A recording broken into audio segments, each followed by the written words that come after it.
This is a demo about the homomorphic encryption self-sovereign identity SSI-HE component developed inside Trustee project by Technalia. The objective of the SSI-HE is to develop a framework that combining the self-sovereign identity technology and homomorphic encryption allows to perform search in an encrypted domain ensuring data privacy and data confidentiality. Aims to extend the existing self-sovereign identity solutions for data characterization including private attributes and allowing their validation keeping them confidential. For this purpose, the homomorphic encryption (HE) technology is considered. On the one side, this component enables the generation and issuance of verifiable credentials with confidential, encrypted, that characterize a dataset. On the other side, this component allows the attributes validation keeping them confidential. Let us see now how it works.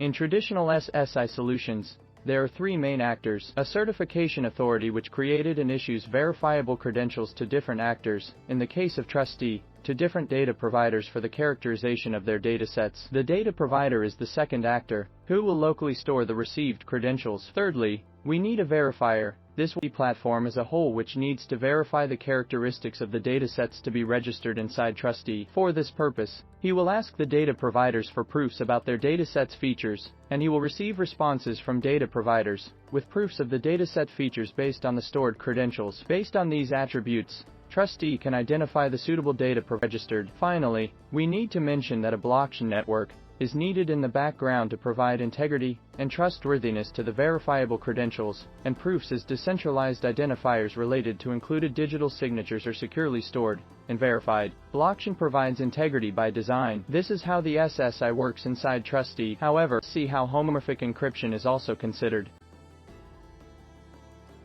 Okay, let us start with a data consumer who is interested in using Trustee for obtained datasets with some specific features, for example, datasets for the health domain, from 2020 year and from Spain. Trustee identify the suitable data providers among all registered through the SSI process I have explained before. A certification authority should have generated SSI-based credentials for the different data providers' datasets features. Here you can see two examples. However, in this case, datasets features are considered sensitive information, so they are not directly included and clear they are encrypted with homomorphic encryption. Encrypted attributes are quite heavy to be included in traditional SSI credentials. That is why they are uploaded to a decentralized storage, such as IPFS, where the encrypted attribute is uploaded, and a SID for reference, which is much shorter, is obtained and included in the credential. The credentials are then issued to the data provider. Sets characterization as Trustee needed to identify the data providers whose features are aligned with the data consumer specifications. Trustee makes a proof request and the data providers, based on the received credential, send proof responses with the required confidential attributes. For accessing the attributes themselves, Trustee needs to obtain the SIDs from the credential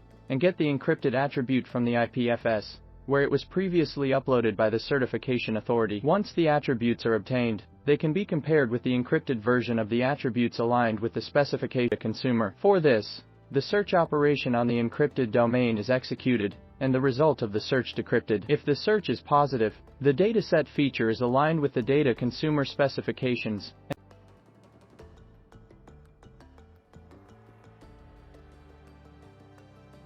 Here you can see an execution of the verifier component. This process is repeated for all the data providers registered in Trustee, but let us focus in this case in data provider 1, the on shown on the video. First of all, no material related to the homomorphic encryption keys of data provider 1 is obtained. Then, we can see that 3 different filters related to the education domain have been applied, directly obtaining a false result. That means that data provider 1 datasets are not related to the education domain.